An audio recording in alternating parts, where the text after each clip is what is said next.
Everybody. I'm Pushpak sir. So we will revise chemical bonding today. Chemical bonding is extremely important, right? Chemical bonding is important for inorganic chemistry as well as organic chemistry. Though it's a part of inorganic chemistry, we use chemical bonding in organic as well. So without having basics of chemical bonding, you won't be able to proceed in organic. So please ensure that chemical bonding remains a strong topic for all of you. Also, in NEET, every year there are questions from chemical bonding. Before starting with questions of chemical bonding, we will do a quick recap of a few concepts. Okay. So, some basic points. Carbon atom forms 4 bonds. It's a tetravalent element. So carbon will form 4 bonds. We'll keep this in mind. Carbon can never form 5 bonds. So when you draw structure, count the number of bonds formed by carbon atom so that you don't go wrong. So carbon will always form 4 bonds. Hydrogen atom forms 1 bond. Fluorine atom forms 1 bond. Right? Carbon, hydrogen, fluorine. Focus on these 3 elements first. So carbon forms 4 bonds. Hydrogen atoms.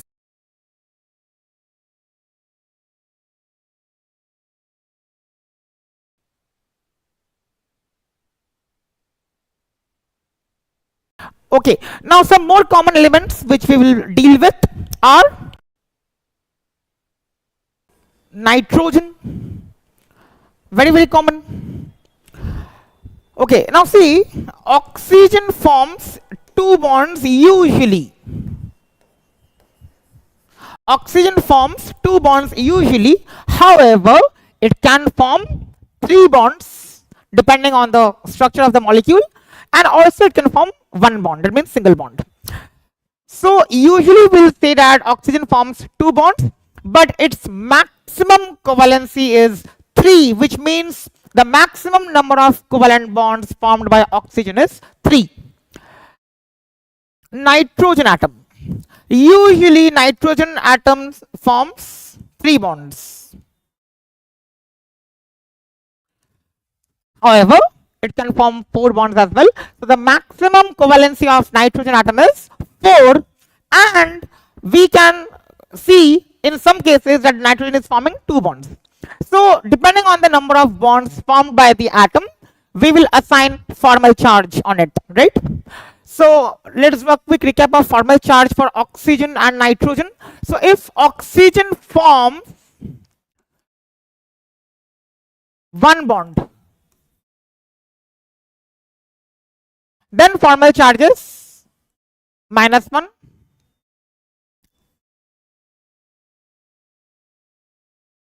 If oxygen forms 2 bonds,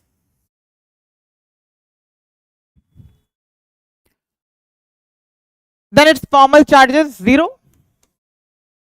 F is formal charge. If oxygen forms 3 bonds, its formal charge is +1. Now, oxygen, nitrogen are extremely important. We come across multiple species which involve oxygen and nitrogen. That is why we are discussing oxygen and nitrogen separately. We don't have to use the formula for calculating FC. Just remember this, it will help you save time. Okay. So usually I should write here. Not always. Usually.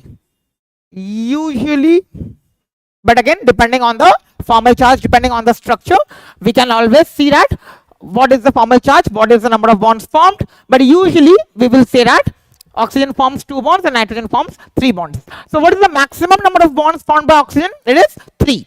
Oxygen cannot form 4 bonds. The maximum covalence of oxygen is 3.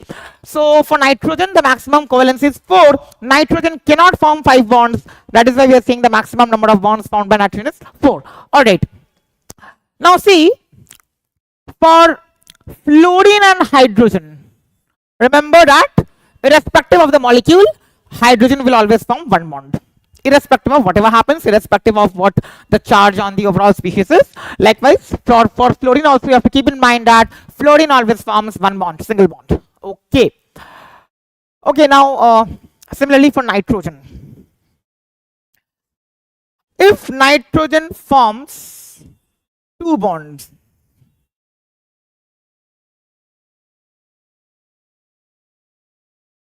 then formal charge is -1. If nitrogen forms three bonds, formal charge is 0. If nitrogen forms four bonds, formal charge is +1.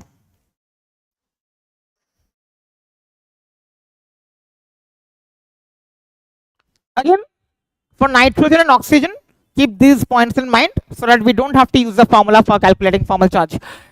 All right. So the maximum covalency of nitrogen is 4. The maximum covalency of oxygen is 3. Let's proceed. Now let's say I have a molecule of this kind.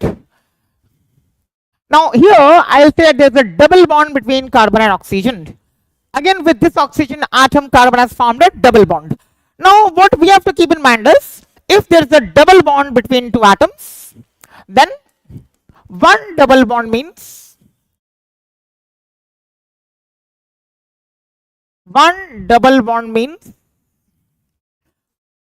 one sigma bond and one pi bond. And one triple bond means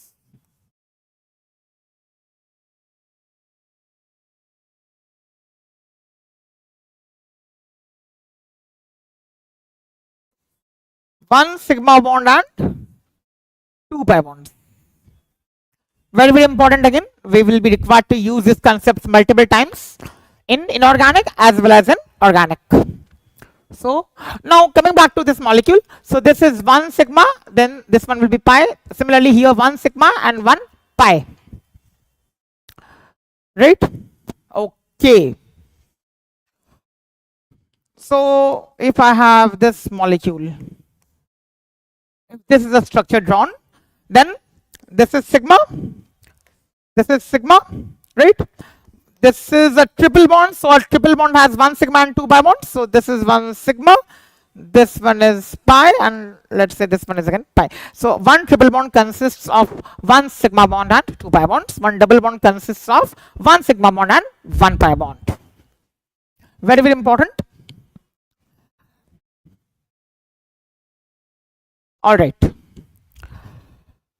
Now, we all know that there is a very important concept called hybridization. With the help of hybridization, we explain a number of concepts.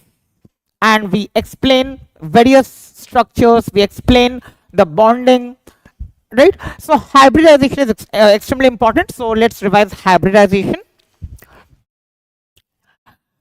So if we want to determine the hybridization of a particular element within our system, we need to know the number of sigma bonds and lone pairs present, which means we can draw a structure, even if it is not a very accurate structure, but we can just see the number of bonds, because for finding out hybridization we just need to know the types of bonds formed by the element and the number of lone pairs present on the element. So it need not be a very accurate structure, like don't have to take care of the exact shape, but yes, we should know the number of sigma bonds, number of lone pairs. So let's see a very common example, right?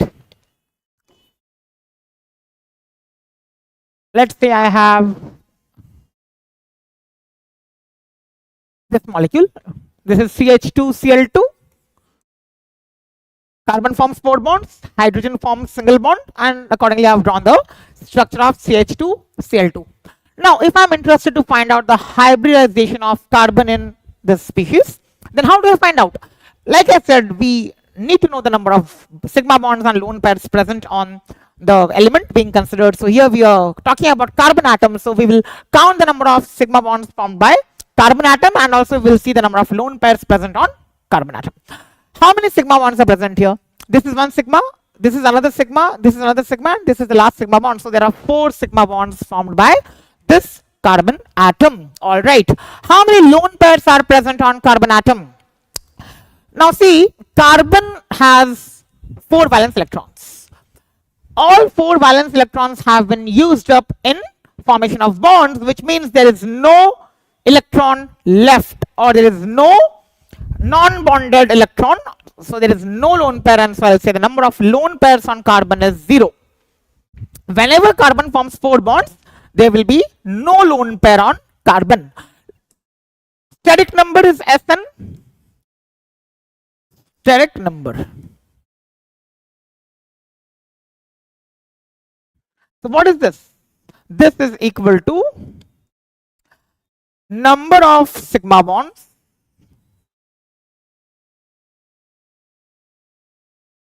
plus number of lone pairs. We are talking about the number of sigma bonds and number of lone pairs of that particular atom whose hybridization needs to be determined, not of the overall molecule. We don't have to count the number of lone pairs of chlorine here, because we are interested in finding out hybridization of carbon atom. So we will talk about lone pairs and sigma bonds of carbon atom only.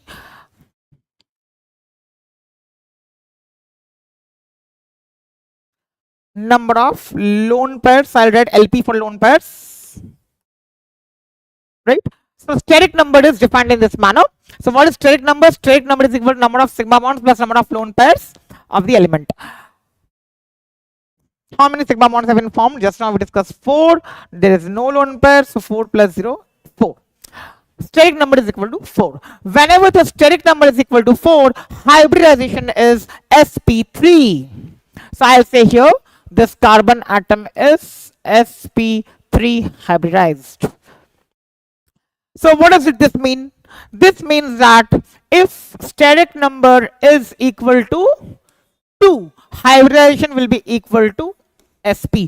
If steric number is 3, hybridization will be sp2. If steric number is 4, hybridization is sp3, and so on. Let's keep proceeding in this way.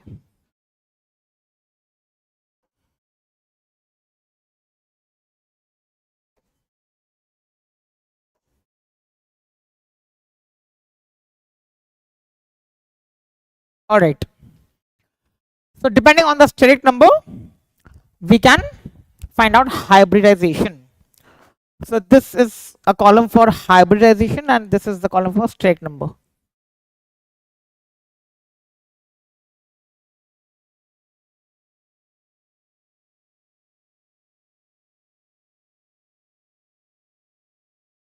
Right? Very, very important. Okay. Let's do another example. Let's use this table.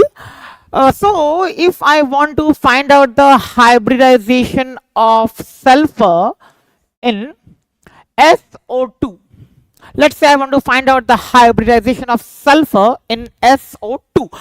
So let's draw the structure. Structure means, as I said, we don't need to draw the exact shape. We will just focus on the number of sigma bonds and number of lone pairs, and definitely we'll see that the formal charge is taken care of.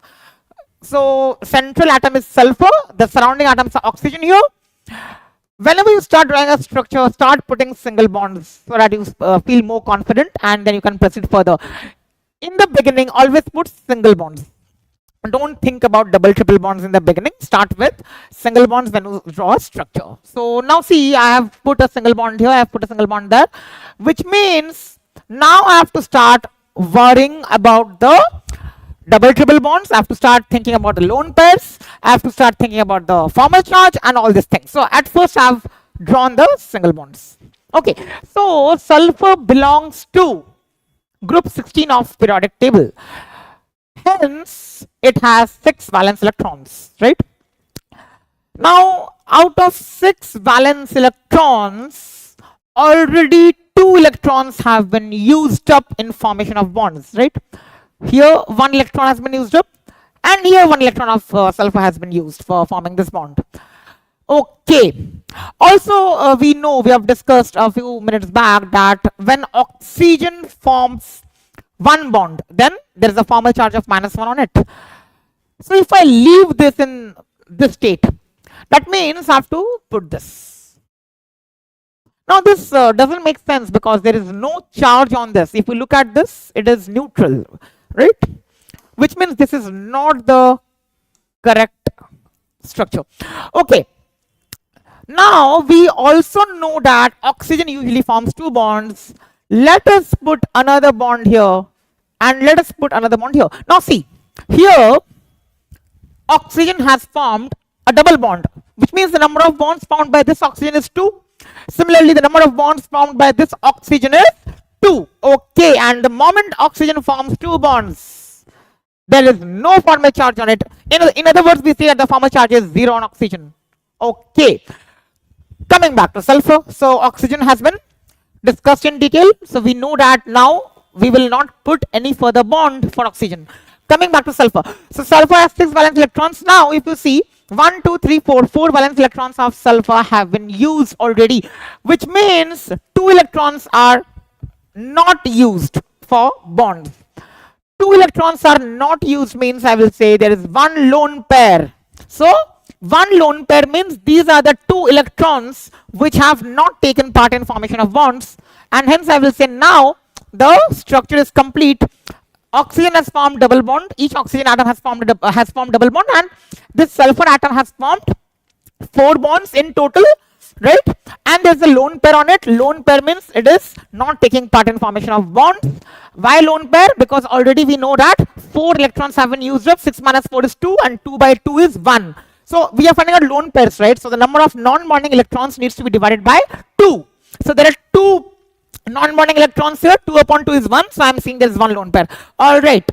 Now let's find out the hybridization of sulfur. This is a double bond. So this is a sigma. This is a pi. Here we have a sigma. Here we have a pi. And steric number is number of sigma bonds plus number of lone pairs on the central atom, because we are finding out hybridization of sulfur, which means we will talk about the bonds of sulfur, we'll talk about the lone pairs on sulfur, and this is what the steric number is. From the table we see that when steric number is 3, hybridization is sp2. So here I will say that sulfur is sp2 hybridized.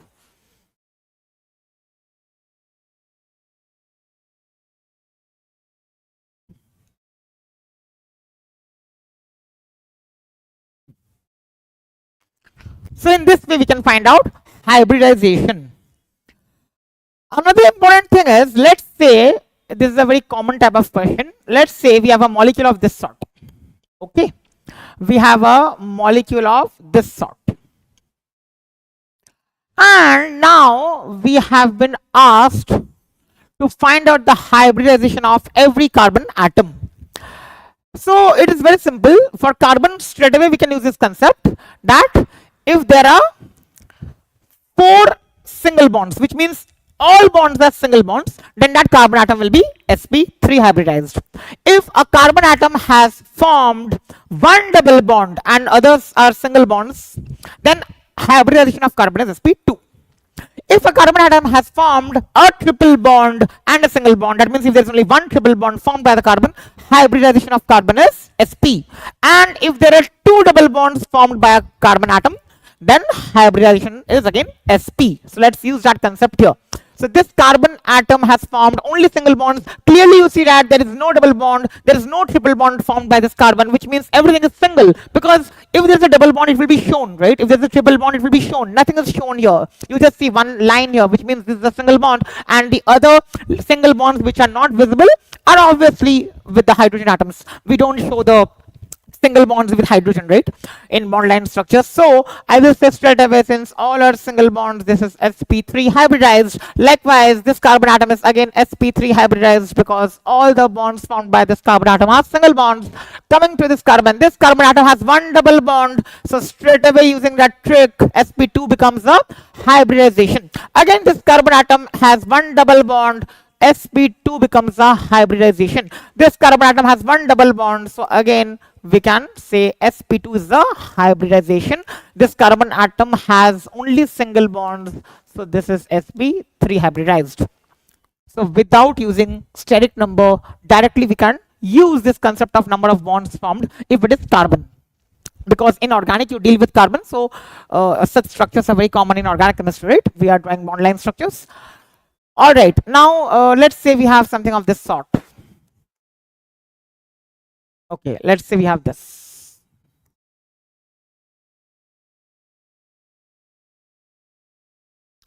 Again, if we are interested in finding out hybridization of every carbon atom, we can use that same concept. Now this carbon atom has formed two double bonds.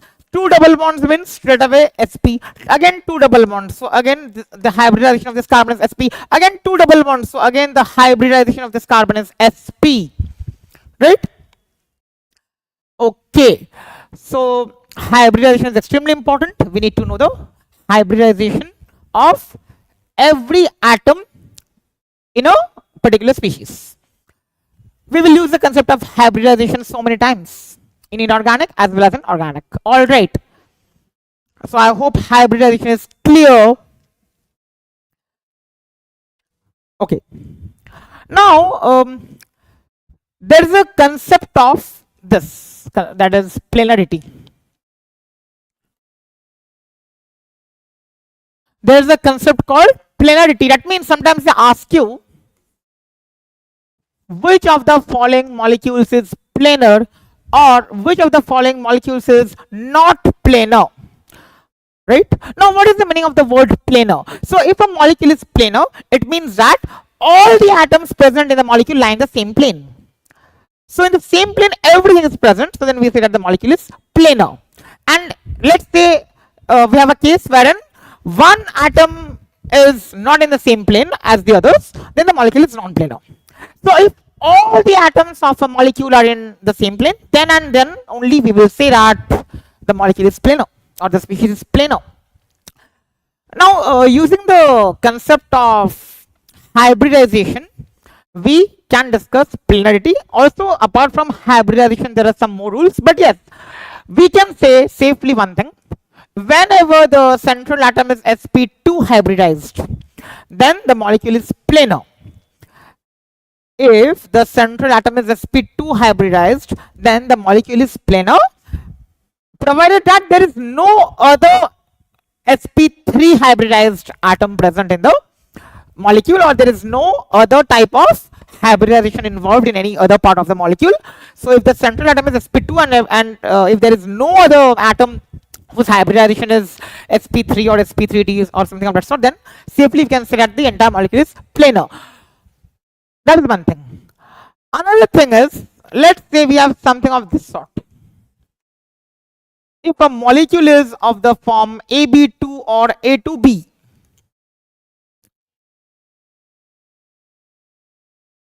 again we will say that AB2 is always planar, A2B is always planar, irrespective of the hybridization, which means that there are only 3 atoms present in the species. There are only 3 atoms present in the species.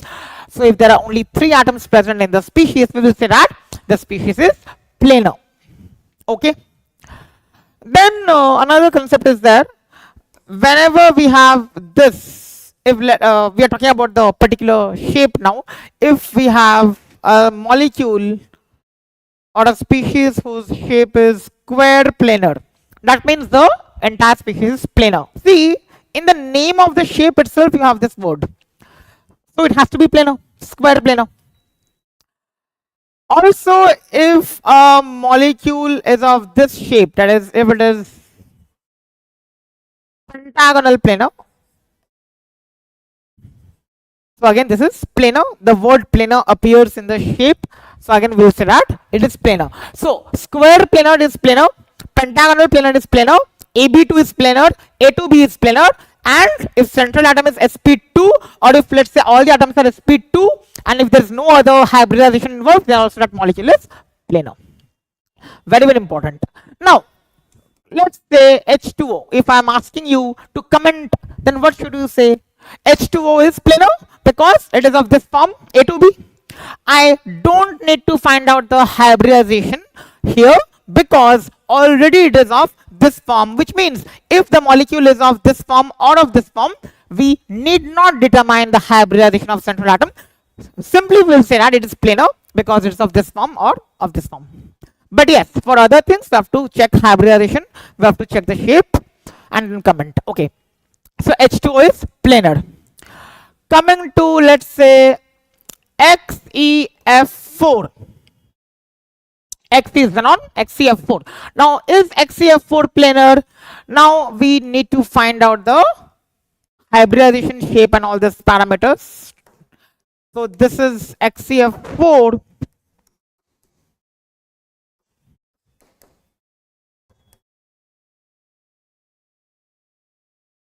Right? Xenon has 8 valence electrons. Out of 8, 4 have been used up in formation of bonds. So 8 minus 4 is 4. If I want to get the number of lone pairs, I'll divide 4 by 2. 4 upon 2 is 2. Hence, I have 2 lone pairs on xenon. Such a structure is square planar. So it is planar. Yes. Square planar. See? This resembles a square. So square planar. If I ask you in XeF4, how many atoms are lying in the same plane? Then your answer will be 5. Now why 5?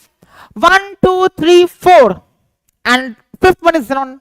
So all the atoms are lying in the same plane. There are 5 atoms in this molecule. All 5 atoms are lying in the same plane. And so we'll say that XeF4 is a planar molecule, square planar. So we now see the concept of shape helps us because the shape is square planar here. So we have used the concept of shape to comment on planarity. Right? Okay. One more example. Let's say I want to talk about SO3. Now SO3 can be drawn like this, right? Again, taking care of the formal charges and stuff. So if you look at this, the hybridization of sulfur will be sp2. So yes, again, this is planar because the central atom is sp2 hybridized and there is no other hybridization involved. So we can say that yes, this is a planar molecule. Okay, so these are extremely important concepts. So these are basics, which means we need to be thorough with formal charge, sigma bonds, pi bonds, right? And hybridization and definitely shapes. Questions are based on shapes, hybridization, and some of the questions are based on planarity. And a very easy question also can come of this sort. For example, in which of the following species the central atom is sp hybridized, or in which of the following species the central atom is sp3 hybridized. So hybridization is very important. And sigma bonds, pi bonds, we should know how to count sigma bonds, we should know how to count pi bonds, right? Okay, let's proceed with questions. Okay, before proceeding with questions, one more thing I would like to talk about. Let's say we have a cyclic species of this sort. Now, we all are familiar with benzene, right? Now in benzene, if you see, every carbon atom is sp2. This is sp2, this is sp2, every carbon atom is sp2. Since every carbon atom is sp2 and also there is no other atom whose hybridization is sp3 or sp3d or something of that, straight away we'll say that this is again planar. So benzene is planar.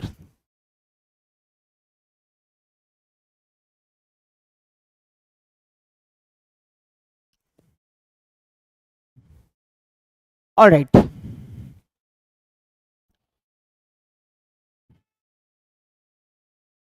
Let's start questions. Okay, so types of overlap. Now see, in this question we have been asked to compare the strengths of overlap. Okay, which are the 3 types of overlap discussed? 2s, 2s, 2p, 2p and 2p, 2s. Now, point to be noted is we have n common here. N is principal quantum number, so the value of n is 2. If the value of n is same throughout, then remember pp overlap is the strongest one, followed by sp, and the weakest is ss. So this is the order to be followed if the value of n is same, right? So this is the correct answer. Which type of overlap is involved in HCl molecule? All right, so this is a question on overlap again. H atom is having only 1 electron. If we talk about the electronic configuration of one hydrogen atom, it is 1s1. Coming to chlorine, chlorine belongs to group 17, it's a p block element, and if I write the electronic configuration of chlorine, it is this.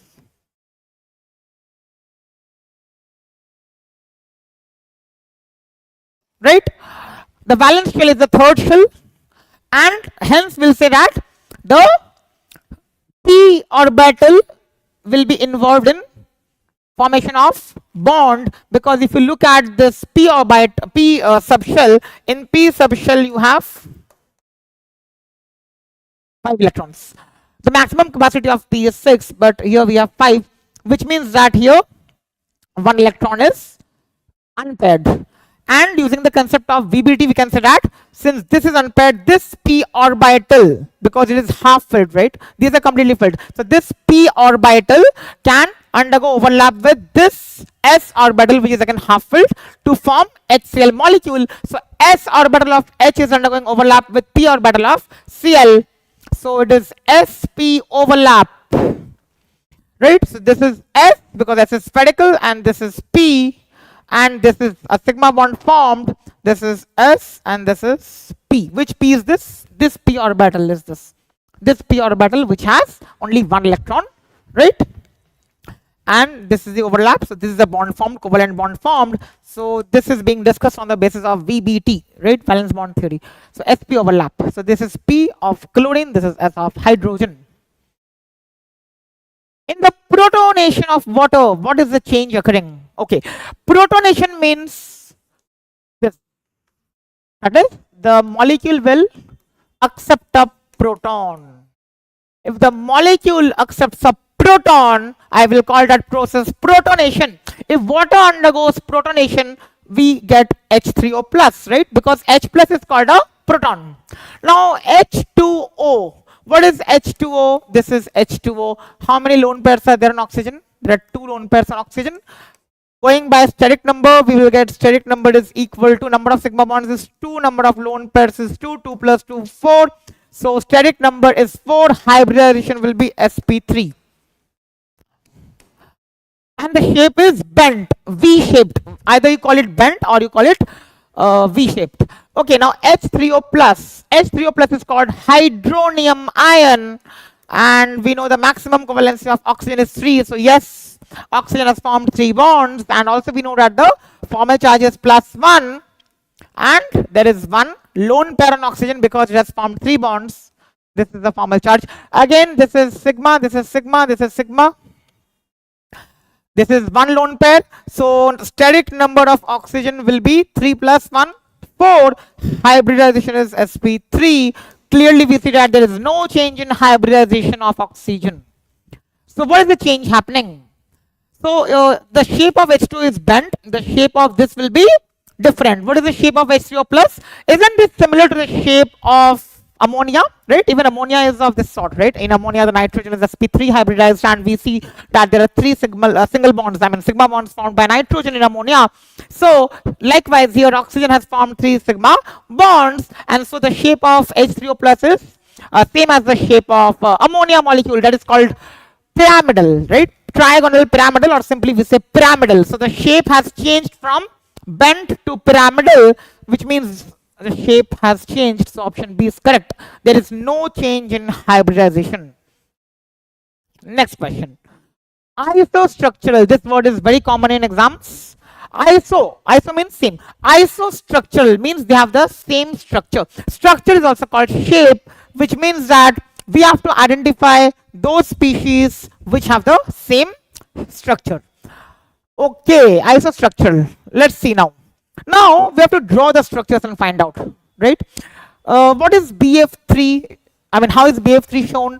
If you go back to hybridization, you will realize that the hybridization of boron is sp2. Fluorine forms only 1 bond, so I have shown only 1 bond for fluorine. Boron has no lone pair because the valence electrons have been used up in formation of bonds, right? Boron is sp2. sp2 with no lone pair is trigonal planar. Coming to NO3 minus. This is NO3 minus, right? Nitrate ion. We know that we have to show -1. as formal charge of oxygen because it has formed one bond. Okay. Now look at this. If I find out the hybridization using steric number, again we will realize that there are 3 sigma bonds. There is no lone pair on nitrogen. Now see, if nitrogen forms 4 bonds, there is no lone pair on nitrogen. Whereas if nitrogen forms 3 bonds, there is 1 lone pair on nitrogen. Here nitrogen has formed 4 bonds, so there is no lone pair on nitrogen. So steric number is equal to 3 for this. Steric number is equal to 3 for this as well. Okay, steric number is same, hybridization is same, and also there is no lone pair on central atom, which means that both of them will be having the same shape, and the shape is called trigonal planar, which means NO3 minus BF3 we have here. Okay, so option C is correct. NF3 is similar to NH3, right? Just replacing H with F, we have this is again pyramidal. H3O plus has been discussed, right? We discussed H2O plus here, so H2O plus is again pyramidal, so C is the correct answer. Which of the following elements cannot exhibit sp3d hybridization state? Now, very simple question. We can use our common sense, right? We don't have to draw structures here. We don't have to worry much. We don't have to write anything for solving this question. Now, clearly, if hybridization is sp3d, then that element must have d orbitals, right? Okay. Now, if I say that a particular element belongs to second period of periodic table, then that element will not have any d orbital, because any element belonging to second period lacks d orbitals, which means no element of second period can exhibit sp3d as its hybridization in any species. So if I have these 4 elements, I'll simply choose those elements which belong to the second period. Carbon belongs to second period, boron belongs to second period, phosphorus belongs to third period, chlorine belongs to third period. So these have d orbitals, whereas carbon and boron don't have d orbitals. So carbon and boron cannot exhibit sp3d, right? That's what they have asked, cannot. Please don't misread the question, read carefully. This is the word, cannot exhibit sp3d. So boron and carbon, which means A and D. So B option. Which order of decreasing bond angles is correct? Extremely important type of question. Comparison of bond angles is frequently asked in the exam, be it any sort of exam. So you should be very thorough with this. Now see, for solving a question based on comparison of bond angles, first find out the hybridization. How will it help us? Because the bond angle in case of sp is the highest, followed by the bond angle in case of sp2, and then we have the bond angle in case of sp3. So this is the first parameter which you need to follow for comparison of bond angles. So the central atom, if a central atom is sp hybridized, the bond angle will be the highest, which is 180 degrees, right? And obviously any species where the central atom is sp2 hybridized will have a lower bond angle as compared to that species in which the central atom is sp hybridized, and so on. If we have a species where the central atom is sp3 hybridized, then the bond angle in this case will be less than the bond angle in the case in that species where the central atom is sp2 hybridized. So this is the first thing. NO2 plus is called nitronium ion, which we use in organic. NO2 plus is shown in this way, right? NO2 plus, it is sp hybridized. Steric number needs to be found out here. So steric number is 2, because we have 2 sigma bonds. There is no lone pair on nitrogen because nitrogen has already formed 4 bonds. sp. Now, how can sp come at the end? So definitely A is ruled out. All right. Now, coming to option B. Again, B is wrong. Remember, if we have a case of this sort where the central atom is same, like we have NCl3 and NBr3. The central atom is same, right? The central atom is same in both NCl3 as well as NBr3. And check the hybridization of nitrogen in each. sp3 here, sp3 here as well. Going by steric number, right? So, sp3 is the hybridization of the central atom, which means in both the species the hybridization is the same. Second thing, the central atom is also same. It's nitrogen in both, right? So, hybridization is same. The central atom is the same. The number of lone pairs on the central atom is also same. So if such a situation arises, simply look at the surrounding atoms. Chlorine, bromine. Bromine is larger in size than chlorine, and hence the bond angle in case of NBr3, that is this bond angle Br and Br, will be larger than bond angle of Cl and Cl. So this is again incorrect because here the order is not matching. Coming to option C. So C will be correct. Right now, here what concept did I use? I use the concept of size of surrounding atoms. Why? Because the central atom is same, the hybridization is same, and the number of lone pairs on the central atom is also same. Now remember, in such a case, we have to follow this order. This is the order of bond angles. This is the order of bond angles. That means if the surrounding atom is iodine, then the bond angle will be the largest. Right? So this is the order to be followed when such a situation arises. All right. Based on the same concept, we can comment on option C. Oxygen is the central atom in every species, right? And the surrounding atoms are different. The number of lone pairs on oxygen is same. That is, there are 2 lone pairs on oxygen in every species. The hybridization is sp3. So again, this concept will be used. So Br2O will have a higher bond angle than Cl2O. Cl2O will have a higher bond angle than F2O. So this is correct. Why is this incorrect? It should have been the other way around, right? Pi3, then PBr3, and then PCl3. We're going by the same concept. Okay, so C is correct. What is the shape of IF4 plus? All right, shape. Now we were discussing shapes a few minutes back, right? Coming back to IF4 plus. Iodine is the central atom, fluorine atoms are surrounding atoms. Let's place this central atom here. Okay. Now, fluorine forms single bond. That is very clear, right? There is no exception to that. Now, if I draw the fluorine atoms, and now let's count the number of electrons for iodine. Iodine belongs to group 17. It's a halogen, right? So there are 7 valence electrons. But hold on. Look at the charge here. Don't forget to look at that +1 charge. +1 charge. So +1 charge means that now we will say iodine atom does not have 7 valence electrons. Instead, it has 6 valence electrons. Why 6? Because +1 indicates removal of 1 electron. So from 7, if I remove 1, I'll get 6. So there are 6 valence electrons now. Now see, already 4 valence electrons have been used up in forming these 4 bonds. 6 minus 4 is 2. 2 upon 2 is 1. So I'll show 1 lone pair here, right? In order to show the charge clearly, this is how I'll draw. Okay. Now, let's find out the hybridization of iodine.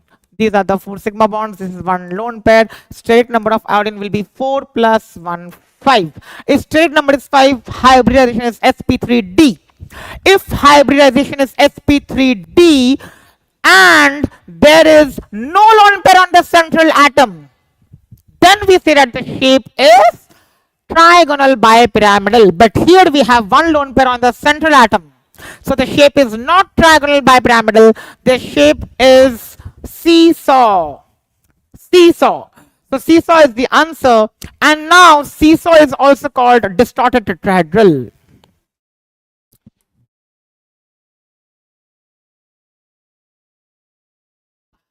You are more familiar with SF4, right? SF4 has exactly the same shape. Okay. So see, planar and non-planar. Now see, if I look at all these species, I can clearly conclude that this is planar because here we have carbon atom which is sp2. Why 2? There are 3 sigma bonds. There is no lone pair on carbon, right? So sp2. sp2, that means this is planar. So definitely carbonate ion is planar. Now this is clear to everybody.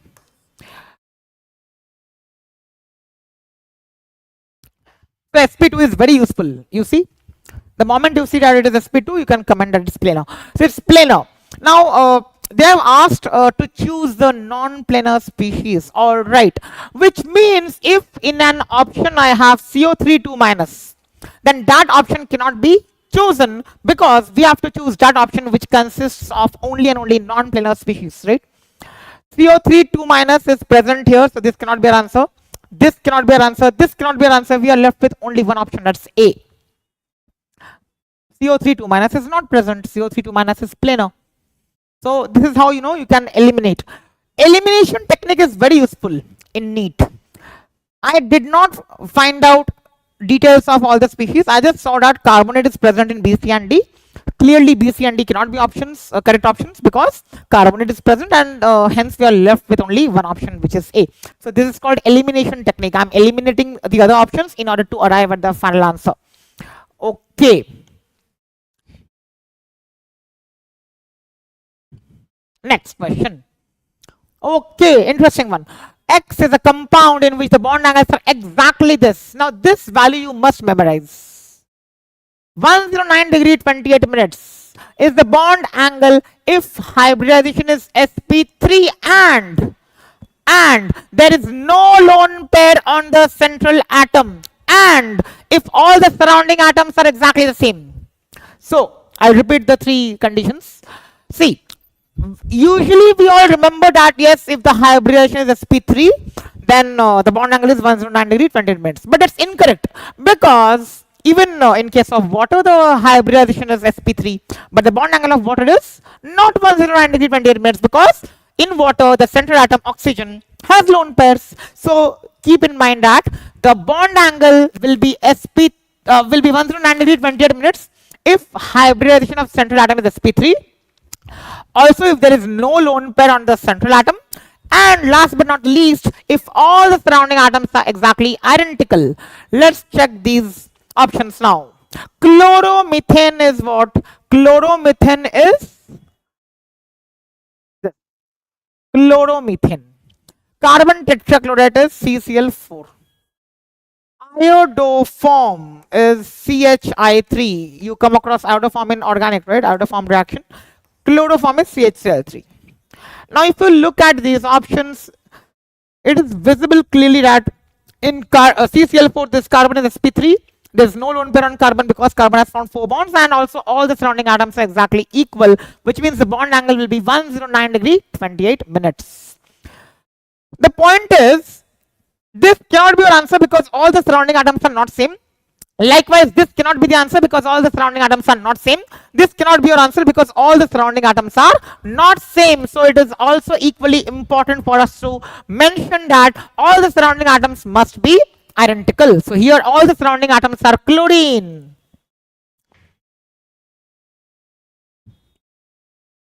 Okay, again a question based on hybridization. I3 minus, ICl4 minus, ICl2 minus. Okay.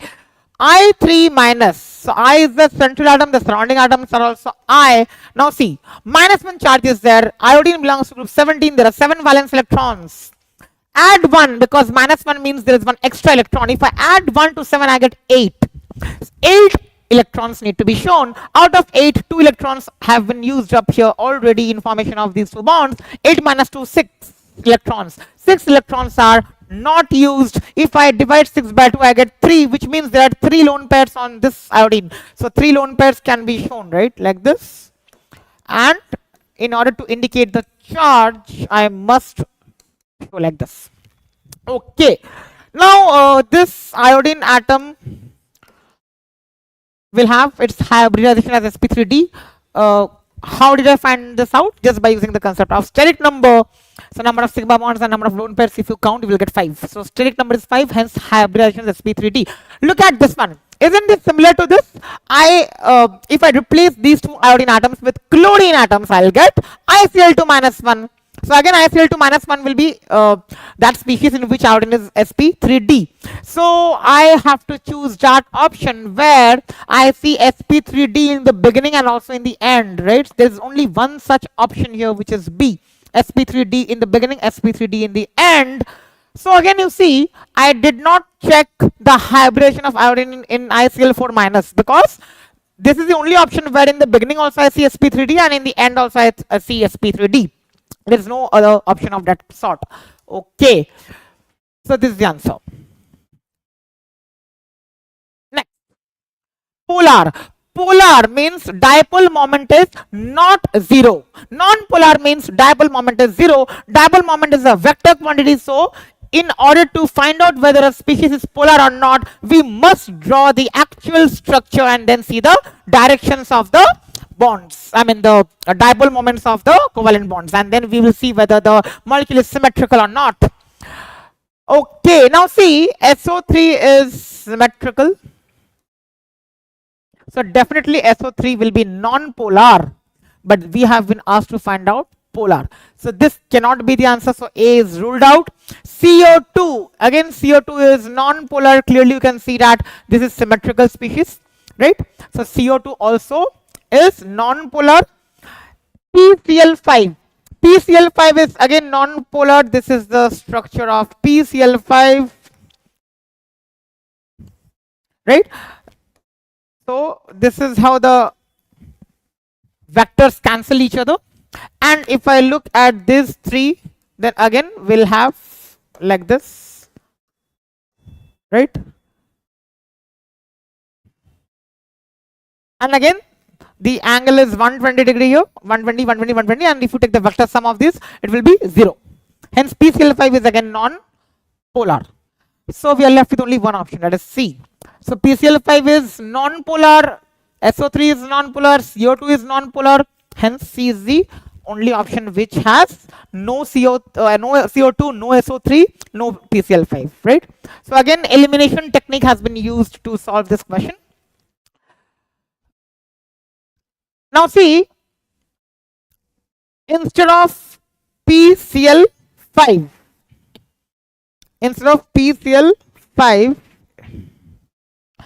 if we look at this,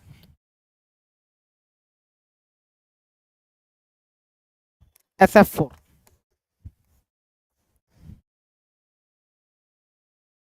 Now this is polar, the dipole moment is not zero. Why? Because see, these two vectors will cancel, but this vector and this vector will not cancel each other, right? Because this is a vector due to lone pair, this is a vector due to the bond with fluorine, again this is a vector due to the bond with fluorine. So these three will not cancel each other, and hence the resultant will be non-zero. So SF4 is polar. So keep in mind that just hybridization cannot be used to determine whether something is polar or not. You must draw the complete structure and then see the vectors. Again, the correct order of dipole moments is, now see, a simple concept to be kept in mind is, if I have a molecule in which there is no lone pair on central atom, okay, if I have a molecule in which there is no lone pair on central atom, so zero lone pair on central atom, I have identical surrounding atoms,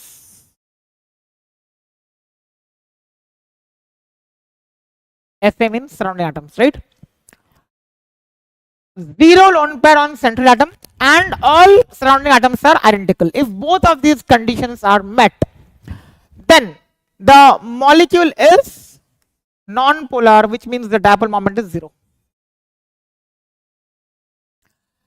So CH4 is a non-polar molecule because in CH4 all the surrounding atoms are same, all are hydrogen atoms, and this carbon atom has zero lone pair.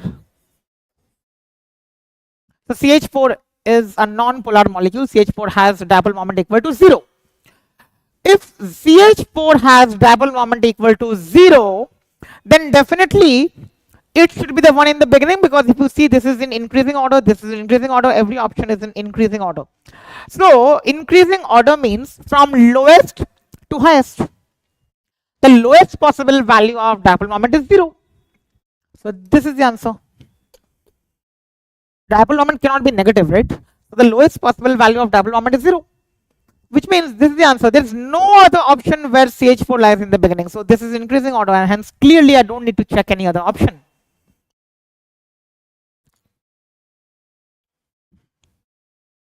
Highest value of dipole moment. So answer is this, because we look at the difference in electronegativities delta n. More the difference in electronegativities, more is the value of dipole moment.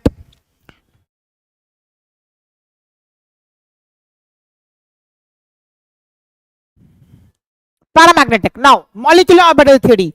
So, you should remember a shortcut. If the number of electrons is 10, if the number of electrons is 16, or if the number of electrons is odd, then immediately, without thinking twice, we will say that the molecule is paramagnetic. So, let's see. Now, B2 has 10 electrons, 5 into 2 is 10. Okay. N2 has 14 electrons. CO has 14 electrons,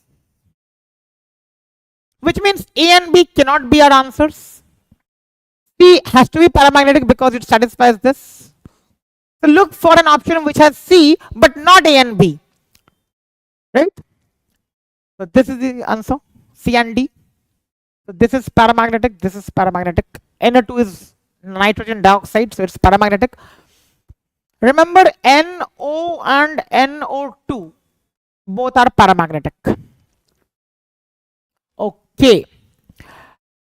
So this concept can be used to solve questions based on paramagnetism. If we see that there are only 2 atoms in one molecule, like you see there are 2 atoms here, there are 2 atoms here, there are 2 atoms here, so then we can use this concept. So because we are using MOT for only species having 2 atoms. Okay. Again, very simple for bond order. So the number of electrons is 14, 6 plus 8 is 14, and the bond order is 3. So just remember that if the number of electrons is 14, then the bond order is 3. If the number of electrons is 13, then the bond order is 2.5. If the number of electrons is 15, then again the bond order is 2.5. If the number of electrons is okay, I mean look at this.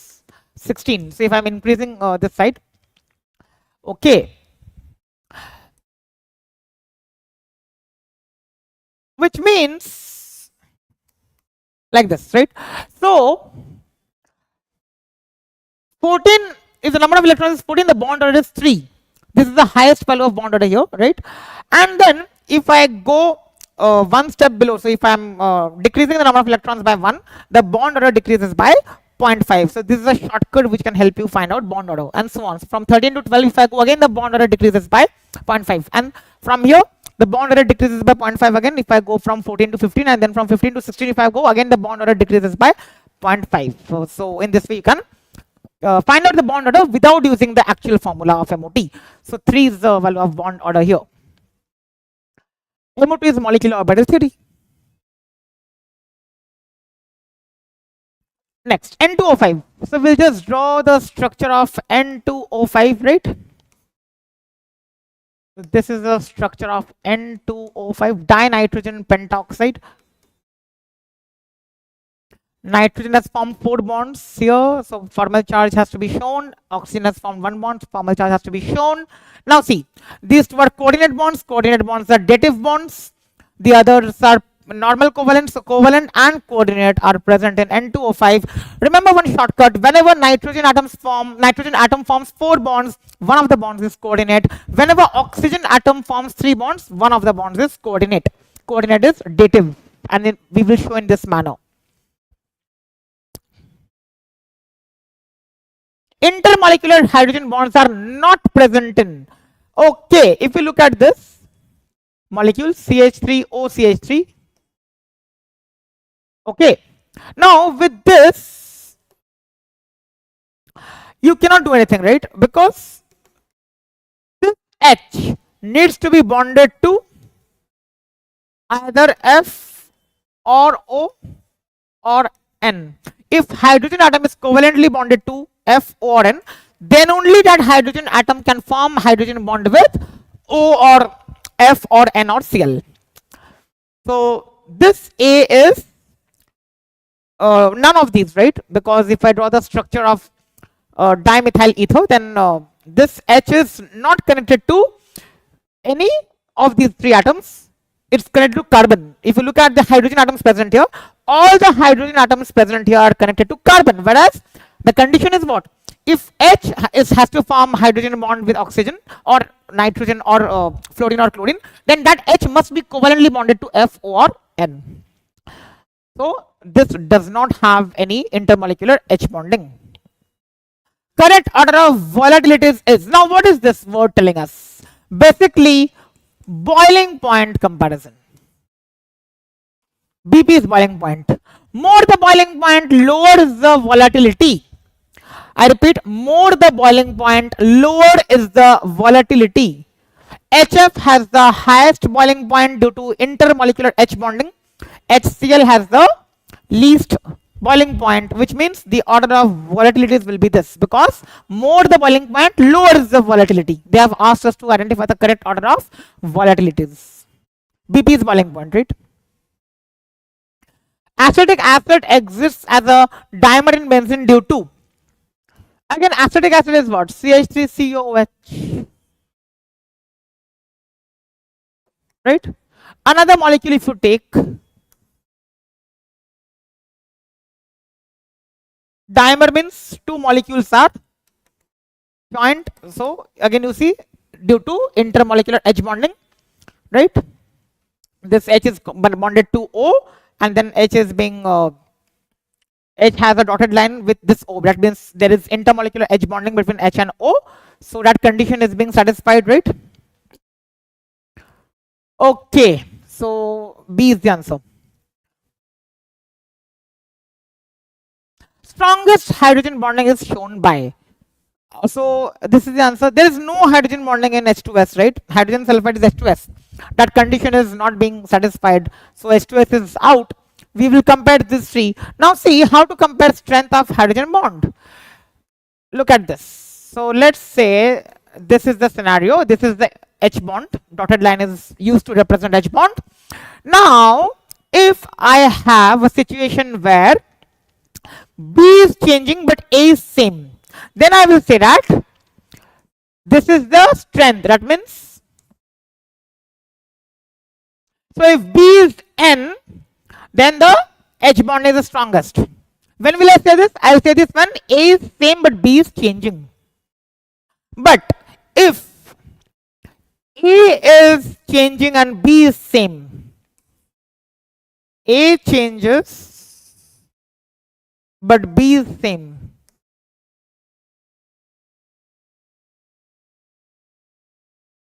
then we will say that greater the electronegativity of A, stronger is the H bond.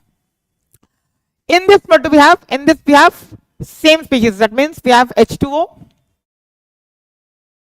like this, right? Then for ammonia, we have NH3.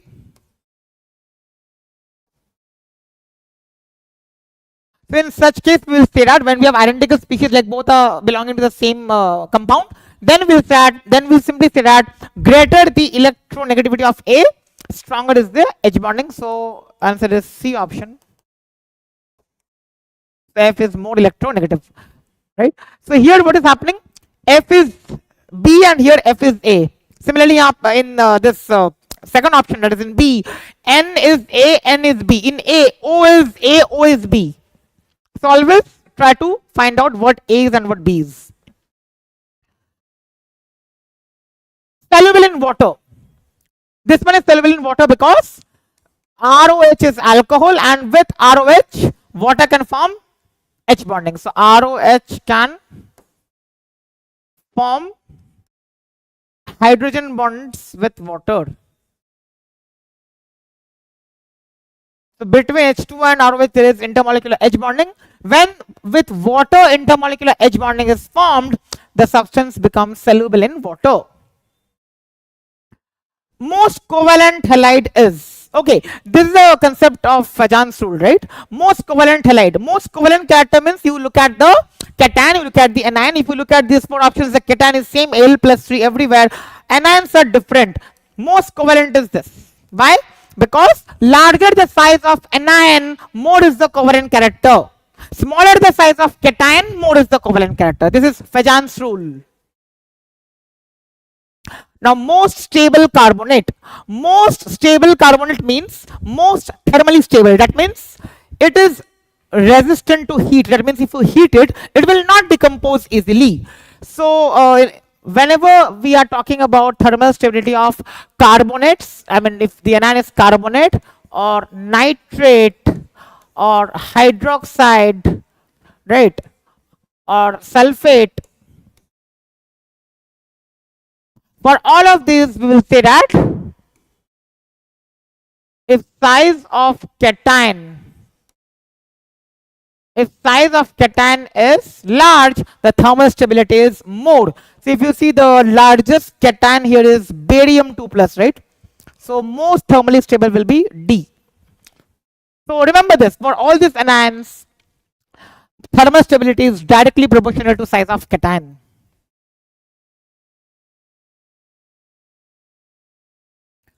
Least soluble in water. We all must remember that AgF is soluble in water, whereas AgCl, AgBr, Agi are insoluble. This is white PPT. This is pale yellow PPT.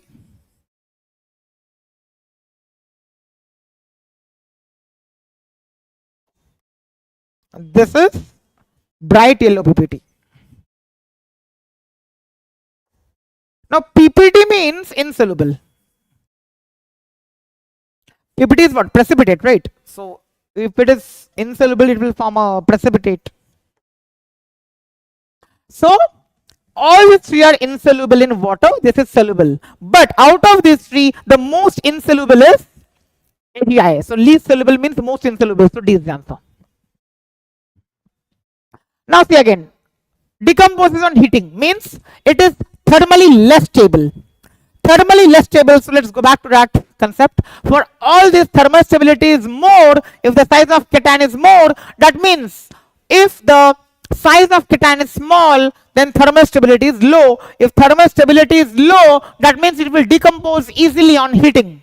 So Na plus, K plus, Li plus and Rb plus will be compared, and we know that Li plus, Na plus, K plus, Rb plus belong to group 1. If elements belong to the same group, on going down the group, the size increases. So Rb plus is larger than K plus is larger than Na plus is larger than Li plus, right? So the thermal stability is highest for, out of these four, the thermal stability is highest for RbOH and the thermal stability is lowest for LiOH. Decomposes on heating easily means the thermal stability is least. The thermal stability is least for LiOH because the size of cation is the smallest. So answer is C. Here they have asked for that compound which is least thermally stable. Least thermally stable means decomposes easily on heating, right? So this question as well as the previous question, I mean this one, both are based on the same concept.